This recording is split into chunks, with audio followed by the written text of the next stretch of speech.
Joan sugeriu um novo passeio, querida.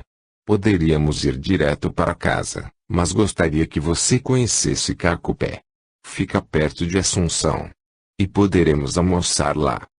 A cidade da Virgem para quem sua mãe sempre reza. Sim. É a cidade que se formou no local onde aconteceu o primeiro milagre da Santa. Considerada a capital espiritual da República, reverencia a Virgem de Cacupé como padroeira do Paraguai. Mas é claro que já estou curiosa para conhecê-la. Dona Esperança me contou a bela lenda sobre a Santa. Vamos sim. Vamos entrar na cidade. Quando Jurana penetrou na imponente basílica, foi tomada de uma forte emoção. Ajoelhada aos pés da imagem da Virgem, com toda a fé, pediu luz para o novo caminho que estava começando a trilhar. Sentindo uma leve vertigem, foi envolvida por um suave aroma de flores silvestres. Como um forte pensamento, palavras surgiram em sua mente. Quando as almas gêmeas se encontram, seus caminhos tornam-se um só. Esteja atenta aos sinais. Eles não se demoram muito na cidade e retomam a viagem. Impressionada com o que sentira na basílica, Jurana permanece pensativa, olhando distraída a paisagem. Não sentira desejo de comentar nada com Joan sobre o que imaginara ouvir, contudo, pensamentos diversos giravam em sua mente. Claro que casada com Joan, vou viver uma vida única com ele. O que não significa que tenhamos que realizar as mesmas coisas. Ou será que almas gêmeas participam das mesmas atividades? E que sinais terei que prestar atenção? Faltava pouco menos de uma hora para chegar em Assunção, quando Joan avistou a placa indicativa de São Lourenço, Cidade Universitária. Olhe, Jurana. Traço a ponta, chamando a atenção desta. É lá que você vai terminar o seu mestrado. Retirada de seu devaneio, ela se assusta, mas fica tão longe assim de Assunção, querida. Quem está longe é você, ele responde rindo. Ainda falta um tanto para chegarmos lá. São Lourenço dista apenas 12 quilômetros da entrada de Assunção. E animado sugere, que tal conhecê-lo agora? Fica no caminho, mas tu não estás cansado de tanto dirigir? Não quer chegar logo em casa? Ela pergunta preocupada com ele. Sim. Mas não estou cansado a ponto de dominar esse meu temperamento ansioso. Fico querendo que você conheça tudo de uma vez. Porém, se não quiser, ora, querido. Eu também fico desejosa de conhecer todos os lugares que vão fazer parte de minha vida agora. Mas já está ficando tarde e eu começo a ficar cansada. Como você achar melhor, minha querida? Sentindo que ele ficara frustrado, ela contemporiza. Então vamos dar apenas uma volta de carro pela cidade. E deixo para visitar o campus universitário quando for confirmar a minha matrícula na faculdade. Está bem assim. Ele concorda satisfeito, tomando a direção da cidade. Esta superou as expectativas de Jurana. Entre suas numerosas casas coloniais, destacava-se um templo em estilo neogótico, único existente no país. Mas o que mais chamou a sua atenção foi um museu etnológico. Aqui está exposto o artesanato arqueológico indígena. É muito interessante este museu, explica Joan ao passar frente a ele. Deve ser mesmo. E vou explorá-lo bastante quando eu estiver frequentando a faculdade. Entretanto, uma placa desperta o seu interesse imediato. Mas, Joan, veja. Tem ali um ponto de venda de artesanato indígena atual. Eu não resisto. Vamos olhar só um pouquinho. Rindo bem-humorado, ele estaciona o carro. Entusiasmada com o que está exposto, Jurana adquire algumas peças, se justificando, é para nossa futura casa, amor. E também um presente para tua mãe. Voltando a percorrer de carro a cidade, eles chegam ao complexo universitário. Demonstrando interesse com o futuro dela, Joan aponta para um prédio. Veja, querida. É aqui que você vai terminar o seu mestrado. É onde funciona a faculdade de letras. Olhando o local, ela sente uma estranha sensação, João. Tu tens a certeza de que está garantida a minha matrícula? Claro, querida. Eu mesmo tratei disso. Por quê? Não sei como explicar. Mas não me vejo entrando neste prédio. Como se algo me impedisse. Que coisa mais estranha. Preocupado com a insegurança que Jurana demonstra nesse momento, lhe procura animá-la. Tolice, querida. Deve ser o natural receio que qualquer pessoa sente de iniciar algo em um lugar ainda desconhecido. Isso passa ligeiro. Com a sua índole expansiva, vai se habituar logo à nova situação e granjear muitas amizades. Ela sorri aliviada, porém, em seu íntimo persiste uma dúvida: e se não for isso?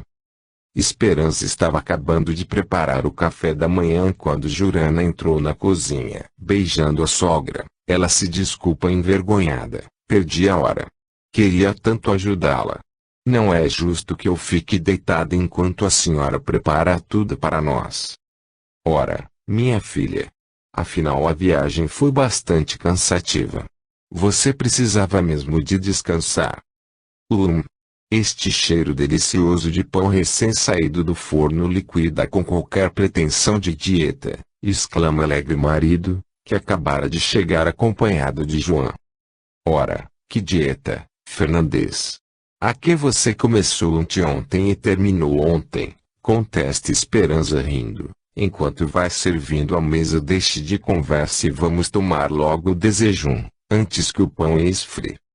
Este, sentando-se ao lado de Jurana, comenta satisfeito: filha, nós ficamos muito felizes com seu entusiasmo pelo nosso país. Isso é ótimo. Pois, quando gostamos do lugar aonde vamos residir, já temos 50% de chance de sermos felizes na nova vida, tornando o novo local em um campo fértil, para lançarmos raízes duradouras.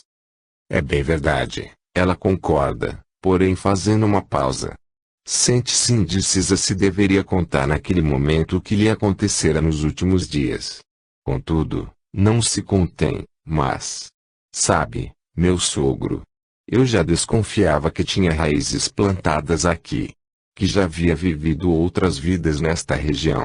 E, nessa viagem, tive a oportunidade de comprovar isso. Aconteceram coisas impressionantes, principalmente com João. Não foi, querido? Vira-se para este, pedindo apoio. Ele pode explicar melhor do que eu. É sério, meu pai. Foram fatos transcendentais. Coisas nas quais você acredita. Mas... é uma longa história que mais tarde, com calma, iremos contar para você e a mãe. Que interessante. Já me deixaram muitíssimo curiosa, exclama Esperança alegremente. Não fiquem somente na promessa. Quero me inteirar de tudo. Logo mais, minha mãe. Agora temos que nos apressar. Quero que Jurana conheça o hospital antes que eu assuma o meu trabalho. Senão, eu não terei mais tempo disponível para correr todas as instalações com ela. João deixou para mostrar a ala destinada às crianças contaminadas pela AIDS, somente no final da visita. Sabia que Jurana iria se emocionar profundamente com o que encontraria lá. E foi exatamente o que aconteceu. Esta teve que se esforçar bastante para não chorar na presença dos pequenos pacientes. Naquele setor se encontravam hospitalizadas várias crianças de diferentes faixas etárias. Algumas eram apenas portadoras do vírus porém as demais já haviam adquirido a doença, ou por contágio ou por terem nascido infectadas. Entre elas umas eram órfãs, cujas mães haviam falecido com a doença e a família não possuía recursos para tratá-las.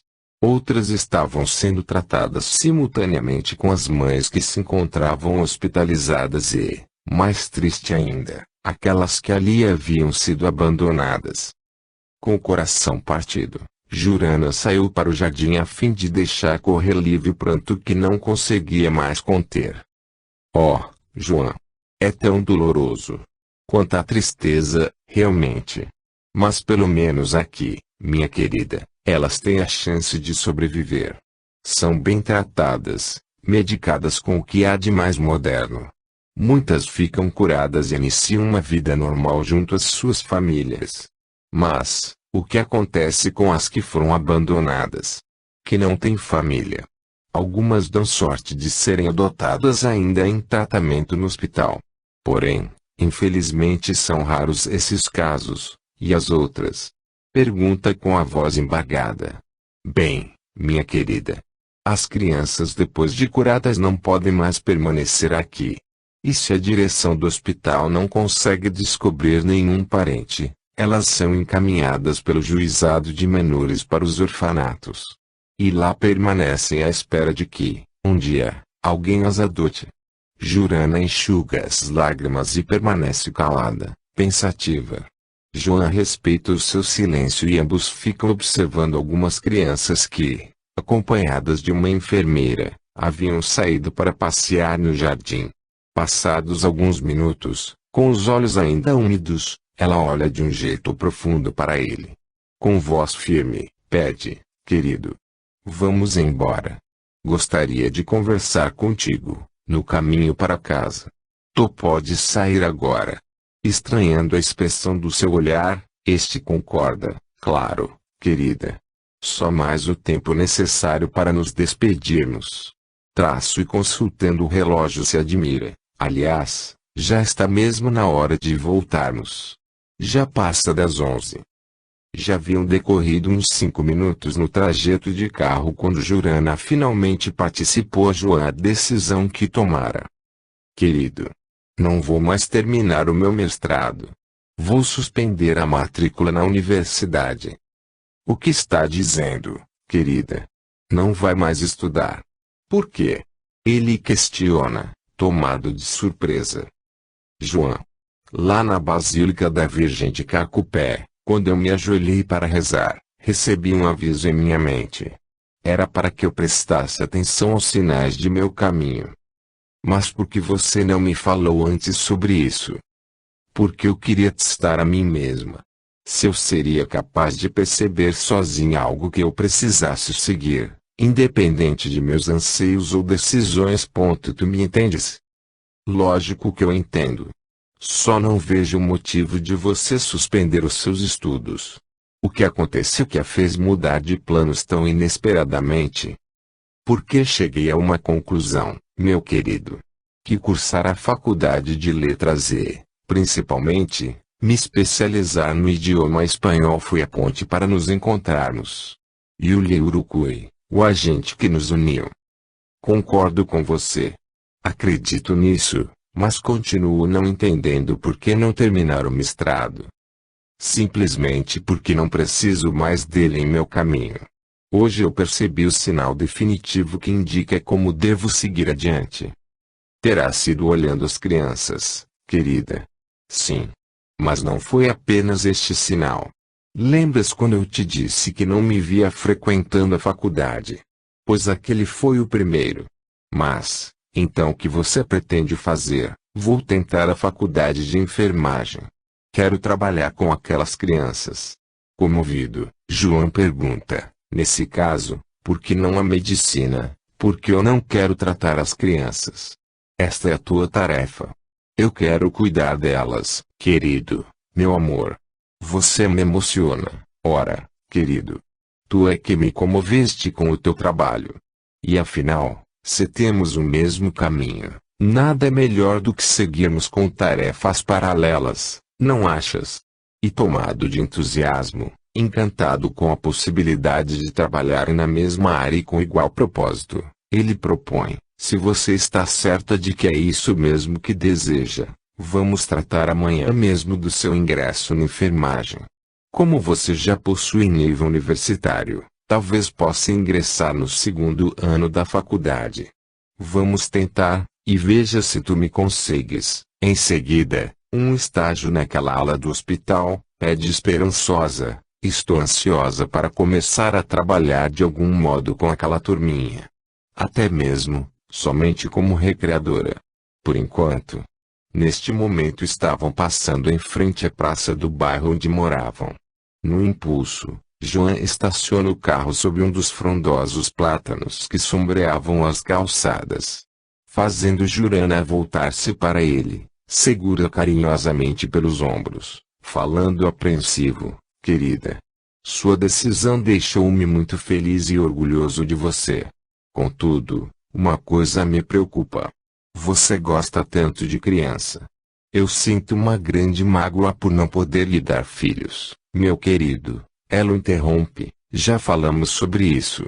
Tu não acreditaste na minha sinceridade, quando disse que filhos não são apenas os de sangue, que são aqueles que criamos com amor. Mas, o que te levou a tocar nesse assunto agora, foi prestando atenção no olhar que você dirigia àquelas crianças.